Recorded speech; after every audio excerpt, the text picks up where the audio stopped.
Nu jau 3 lekcijas mums ir aizvadītas, un ko nu mēs esam apguvuši 3. lekcijā. 3. lekcijā mēs apguvām spraudņus. Kas tie tādi ir, ko ar viņiem dara, kā viņus uzinstalēt, kā atpazīt, kurš galu galā ir īstais, kuru mums vajag. Tad, kad mēs izgājām cauri visiem galvenajiem spraudņiem, teiksim tā, tad mēs nonācām jau pie tēmas iestatījumiem, izgājām cauri citai daļai tēmu iestatījumu, un pašās lekcijas beigās es uzdevu mājas darbu. Kādu?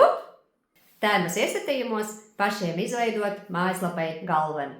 Protams, tas nebija nekas īsti jauns. Jauns jau tas ir, ikvienam manam studentam tas ir kaut kas jauns, bet es esmu uztaisījis arī prezentāciju, un katrā lekcijā es tādu taisu, kur prezentācijā es aprakstu, kā konkrēti ko dara, kā esmu to darījusi es, kādos augstumos, kādos izmēros, un visu instrukciju esmu ievietojis jau tur.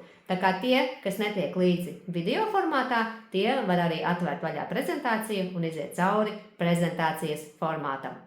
Nebaidamies mācīties mājaslapu izstrādi un droši piesakamies kursam.